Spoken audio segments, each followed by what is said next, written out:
Bom, enquanto eu vou aguardando aqui o arquivo abrir, eu acho que a gente já pode ir dando início à nossa conversa então, tá certo? Irmã Ana Cruz, muito pertinente esse tema, de fato, um tema importantíssimo, né? Um divisor de águas aí na história da igreja e que é muitas vezes mal compreendido. Eu não sei se vocês viram, né? Eu acho que isso deu ocasião, de certa forma, para essa live. Essa live era para ter sido realizada no início. Diógenes Sávio, boa noite, meu querido.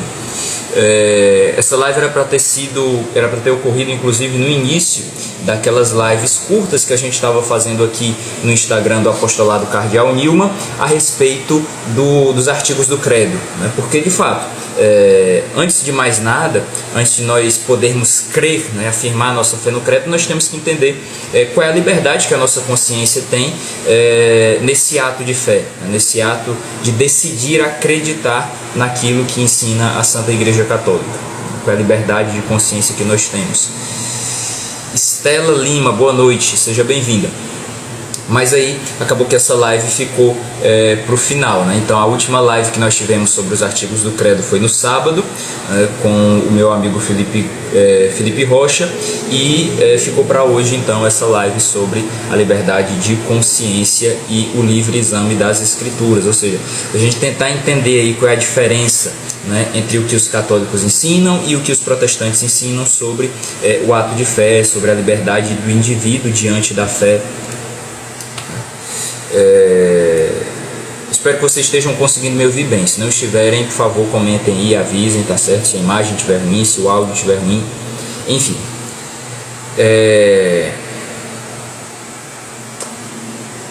E o que deu ocasião para essa live foi aquela pequena discussão, né, aquela pequena treta que rolou há um tempo atrás entre o reverendo Augustus Nicodemos e o padre José Eduardo sobre a questão do livre exame das Escrituras, né? O reverendo Augustus Nicodemos estava lá muito deslumbrado em Roma, né, no Vaticano, olhando a Basílica de São Pedro, e decidiu, olha só, gravar um Reels, um Stories, eu não sei bem, dizendo que a reforma protestante veio para tirar o papado do centro e para colocar as escrituras no centro, né? E o livre exame das escrituras por parte de cada fiel. Cada fiel seria livre para examinar as escrituras e não teria mais que se submeter à autoridade tirânica do papado. O padre José Eduardo gravou um rápido vídeo em resposta, alguns vídeos na verdade em resposta, afirmando que isso não é verdade. Porque se você for na Igreja Presbiteriana do Brasil, que é a igreja a qual o reverendo Augustus Nicodemos pertence, você vai descobrir que você precisa, para fazer parte daquela igreja, se submeter a uma confissão de fé, né? A confissão de fé de Westminster, por exemplo, e a outras explicações confessionais que são seguidas por essa denominação. E se você não seguir, se você não se conformar, você vai ser excomungado dessa igreja, você vai ser expulso, você não vai poder ser membro dela. Então é bem curioso isso, né? Então, de certa forma, essa treta deu ocasião para que nós fizéssemos essa live.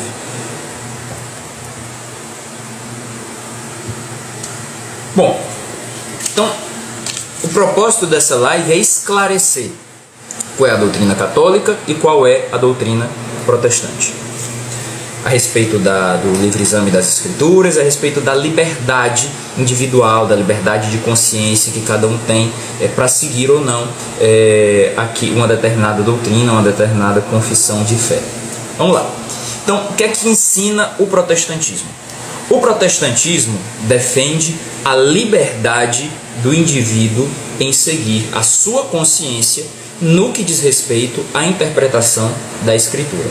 Essa é a doutrina do livre exame das Escrituras. Isso não significa que não há uma autoridade interpretativa eclesial no protestantismo. Ou seja, isso não significa que as igrejas protestantes não exerçam uma certa autoridade no que diz respeito à interpretação das Escrituras e ensinem e proponham aquilo que os fiéis devem crer, aquilo que os fiéis devem pensar a respeito do que dizem as Escrituras. Tá bem? Os próprios protestantes não negam que exista essa autoridade eclesial.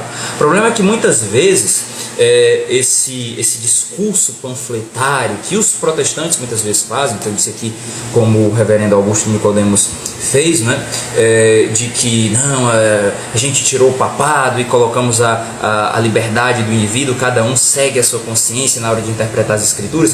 Muitas vezes esse discurso acalorado e panfletário nos dá a impressão de que os protestantes rejeitam qualquer autoridade interpretativa das escrituras, e não é bem assim. As igrejas protestantes, pelo menos as igrejas históricas e as igrejas protestantes mais sérias, elas seguem confissões de fé, que são interpretações oficiais que aquela igreja tem, que aquela igreja possui, do que diz a Escritura.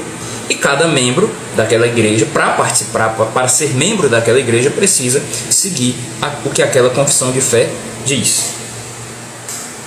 Então, como eu disse, isso não significa que não há uma autoridade interpretativa eclesial no protestantismo.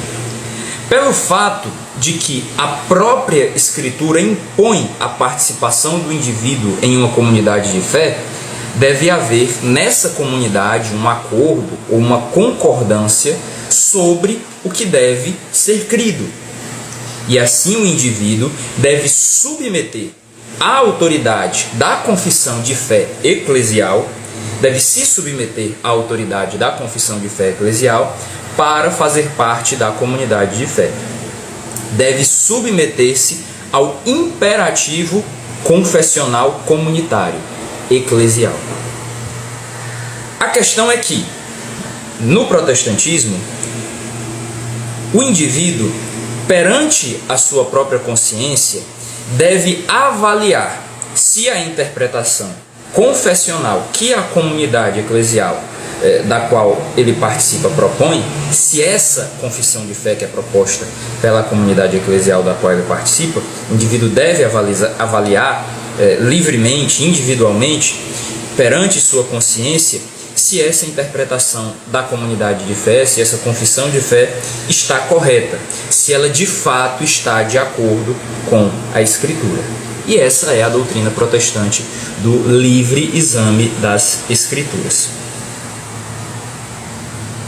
Então é isso que diz o protestantismo. Vamos tentar agora entender o que é que ensina então a Igreja Católica sobre esse tema. Vou ler aqui para vocês um trecho do Catecismo da Igreja Católica, tá? Catecismo da Igreja Católica, número 1778, 1778, que explica o que é a consciência moral. E diz assim: a consciência moral é um julgamento da razão pelo qual a pessoa humana reconhece a qualidade moral de um ato concreto que vai planejar, que está a ponto de executar ou que já praticou. Ou seja, no momento que nós escolhemos que tipo de comportamento, que tipo de procedimento nós iremos de fato assumir, concretizar e colocar em prática, nós precisamos avaliar criticamente o valor moral dessa escolha que nós vamos fazer, se ela é correta, se ela é errada.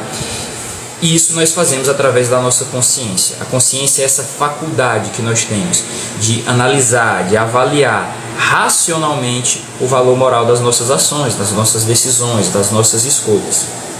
Em tudo o que diz e faz, o homem é obrigado a seguir fielmente o que sabe ser justo e correto, o que avalia perante sua consciência ser justo e correto. É pelo julgamento de sua consciência que o homem percebe e reconhece as prescrições da lei divina. Ou seja, aquilo que é certo, aquilo que é errado, e também a divina revelação, o nosso assentimento à doutrina revelada por Deus passa pela nossa consciência. Bem? Então, cada ser humano individualmente, perante a sua consciência, deve avaliar se ele deve ou não crer naquilo que foi revelado por Deus e naquilo que ensina a Santa Igreja. E é precisamente isso que afirma o parágrafo 1782 do Catecismo, que diz assim: o homem tem o direito de agir com consciência e liberdade, a fim de tomar pessoalmente as decisões morais. cada um é responsável pelas suas escolhas e, portanto, cada um deve avaliar individualmente, pessoalmente, fazendo uso da sua consciência, da sua razão. Ele deve avaliar quais escolhas ele deve tomar e quais não. O homem não pode ser forçado a agir contra a própria consciência, mas também não há de ser impedido de proceder segundo a consciência, sobretudo em matéria religiosa, em matéria de fé. Ou seja, para nós católicos também existe a liberdade da consciência, inclusive em matéria religiosa. Ninguém deve ser forçado por uma autoridade externa a crer nessa ou naquela doutrina religiosa, mas cada ser humano deve, individualmente, livremente, pessoalmente, avaliar e escolher em que deve acreditar ou não. Uma fé que é forçada e que é constrangida por uma autoridade externa não é uma fé genuína, porque a fé ela é uma escolha. A fé ela é uma escolha. As verdades doutrinais elas não são evidentes e por isso elas não constrangem, para usar uma expressão escolástica, o nosso intelecto. Não é como você olhar para 2 mais 2 igual a 4 e automaticamente você ser constrangido a não discordar daquilo porque é óbvio, é evidente. Não. As verdades de fé elas passam por uma escolha. Você precisa escolher crer nelas ou não. Nesse ponto, parece que não existe muita diferença entre o que ensina o catolicismo e o que ensina o protestantismo. Mas, na verdade, a partir dessa distinção que nós fizemos a respeito da liberdade de consciência, que nós começamos a identificar quais são as diferenças entre os protestantes e os católicos nessa questão da liberdade da consciência do indivíduo, essa liberdade que cada um tem de escolher pessoalmente aquilo em que vai acreditar em matéria religiosa.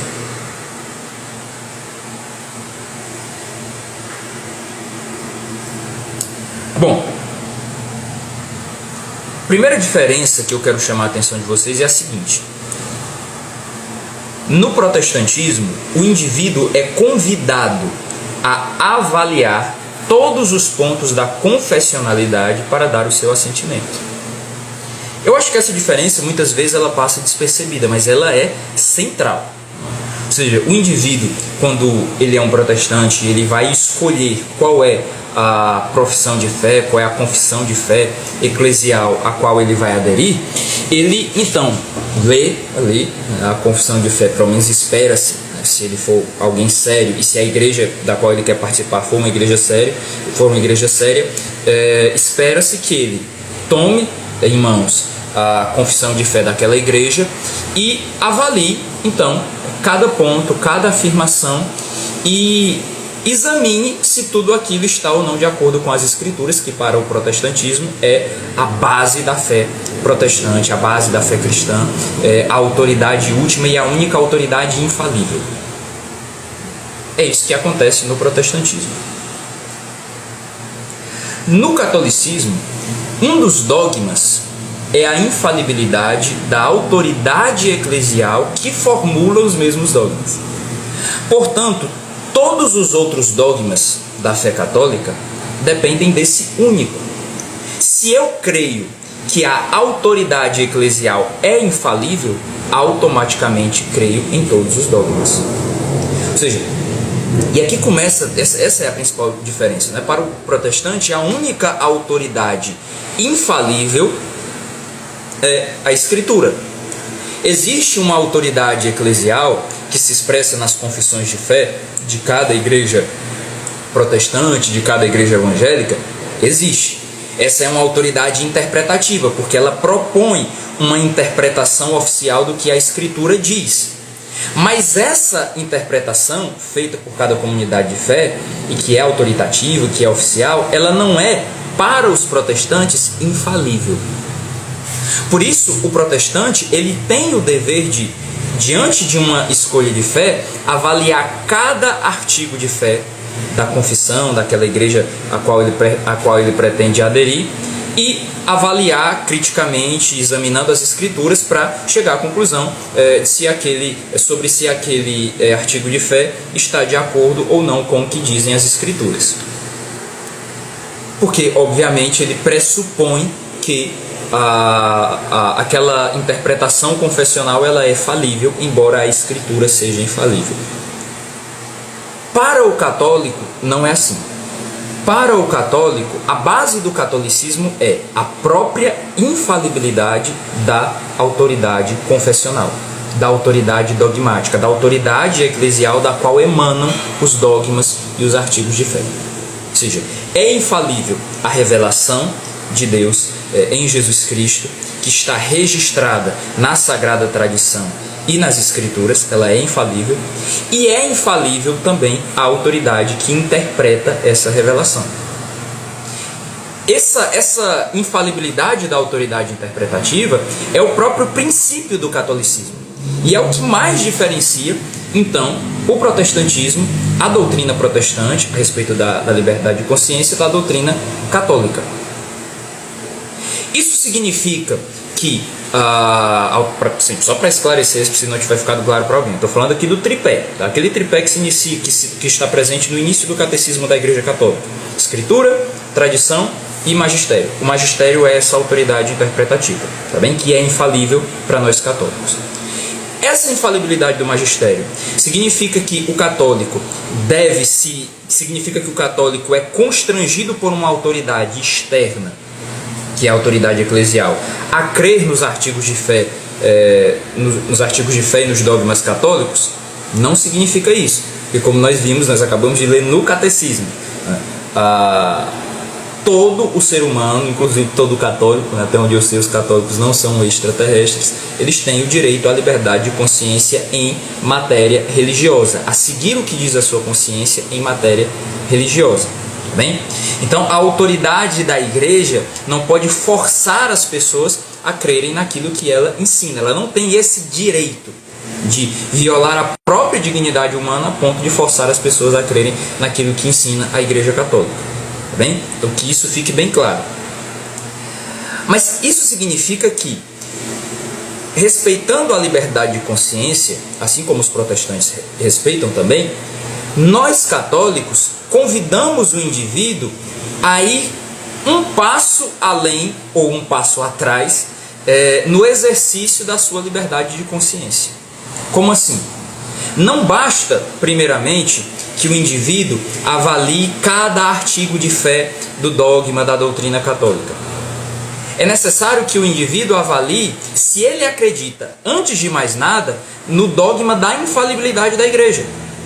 Se o indivíduo acredita no dogma da infalibilidade da Igreja, e portanto a consciência dele é livre para escolher acreditar nisso ou não, se o indivíduo acredita nessa verdade de que a Igreja é infalível, ele então é católico.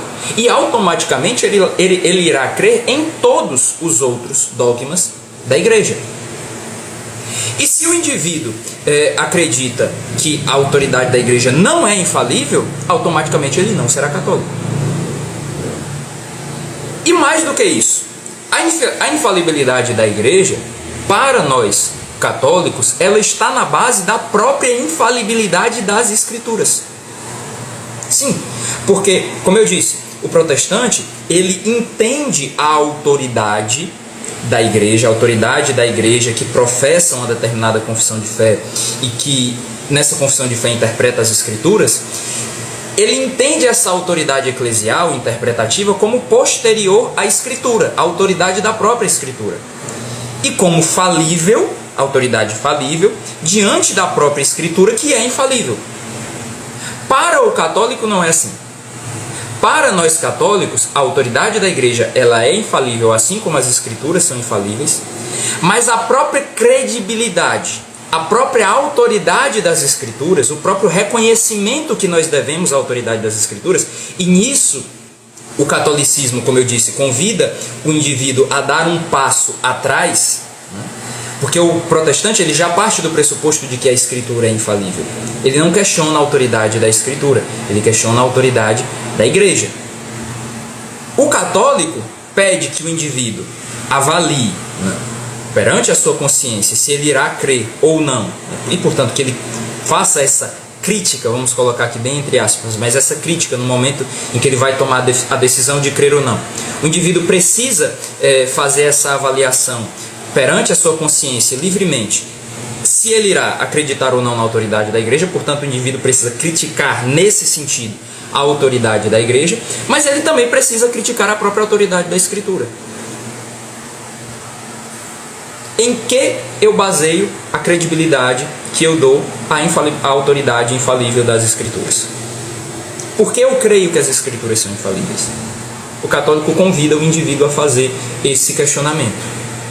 E quando nós vamos para a história da igreja, nós verificamos que, para crer na autoridade infalível das Escrituras, eu preciso crer na autoridade infalível da igreja.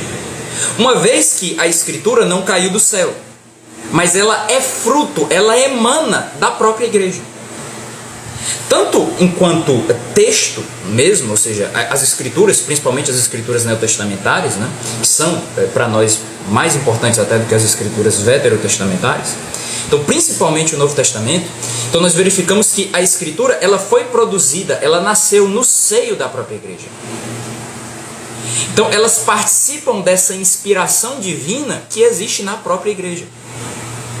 E segundo, nós verificamos que, para nós discernirmos quais livros, né, ou seja, quais escrituras são de fato inspiradas por Deus ou não, quais são canônicas ou não, nós precisamos apelar à própria autoridade da igreja. É aquele lance, né, de que o protestante acredita numa lista falível de livros infalíveis, o que não faz o menor sentido. Então, para acreditar na própria infalibilidade da Escritura, nós precisamos acreditar na infalibilidade da igreja. E é por isso que, para nós católicos, existe a liberdade de consciência? Existe. Mas essa liberdade de consciência não cai no erro do livre exame das Escrituras. Porque essa liberdade de consciência passa, antes de mais nada, por avaliar criticamente se a autoridade da igreja merece a nossa fé. Uma vez que você decidiu acreditar na autoridade infalível da igreja, então você se torna católico. E essa decisão você tem que tomar livremente, de forma pessoal, individual, perante a sua consciência. E não ser forçado por ninguém a tomar a decisão de acreditar ou não naquilo que ensina a Igreja Católica. Tá bem? Mas, de fato, essa é a decisão que você precisa tomar. Se você acredita ou não. Passou uma moto aqui agora fazendo barulho, tá bom? Já passou, então eu vou voltar aqui. Então, a primeira decisão que você precisa tomar é acreditar ou não naquilo que ensina a Igreja Católica, ou seja, acreditar ou não na autoridade infalível da Igreja. E se uma vez que você acredita nessa autoridade infalível da Igreja, não é mais necessário que você examine livremente, criticamente, as Escrituras, porque você já acreditou na autoridade infalível da Igreja. O problema é que se você quer acreditar nas Escrituras sem acreditar antes na autoridade infalível da igreja, você não tem por que acreditar na própria infalibilidade das Escrituras. É isso o que a Igreja Católica ensina a respeito da liberdade de consciência e a respeito do livre exame. Resumindo tudo que nós falamos aqui, a consequência de tudo que nós conversamos é: tanto nós católicos como os protestantes concordamos em que o indivíduo ele deve ser livre na sua decisão de fé, para escolher naquilo que ele vai acreditar. Porque a liberdade de consciência em matéria religiosa é uma consequência da própria dignidade da pessoa humana. E ninguém, nem mesmo a autoridade da igreja, ou, por exemplo, a autoridade civil, pode interferir e violar essa liberdade de consciência do indivíduo. Pode forçá-lo a crer ou não nisso ou naquilo. Tá certo? Então, nisso nós católicos e os protestantes concordamos. A questão é que, para o católico, a liberdade de consciência não leva ao livre exame das Escrituras, uma vez que... Oi, Lídia, boa noite, tudo bem? Para o católico, a liberdade de consciência não leva ao livre exame das Escrituras, uma vez que a liberdade de consciência é exercida primeiramente no ato de escolher crer ou não na autoridade infalível da igreja. Para o protestante, como não existe autoridade infalível da igreja, a liberdade de consciência leva ao livre exame das Escrituras. O problema é que, como nós já dissemos, Não há por que acreditar na infalibilidade das escrituras sem antes acreditar na infalibilidade da igreja. Tá bem? Gente, essa foi a nossa live de hoje. Um pouco mais comprida do que eu pretendia de início, mas foi uma live curta, né? Acho que uns 20 minutos só de conversa aqui. Se vocês têm alguma dúvida ou querem comentar alguma coisa, podem enviar aqui nos comentários. Eu vou dar uma olhada se alguém perguntou algo ou comentou algo. Quero ouvir aqui qual é a opinião de vocês. Quem tá desde o começo até o fim, manda um oi aí, só para eu saber se vocês aguentaram me ouvir. Luluca comenta o seguinte: muito esclarecedor, muito obrigada. Estou fazendo o catecismo e me ajudou muito essa live. Poxa, muito obrigado, Luluca. Muito obrigado por esse feedback, sério mesmo. Isso é o tipo de coisa que deixa a gente muito feliz ao ler. Lídia Moreira Amaral, tudo bem, Lídia?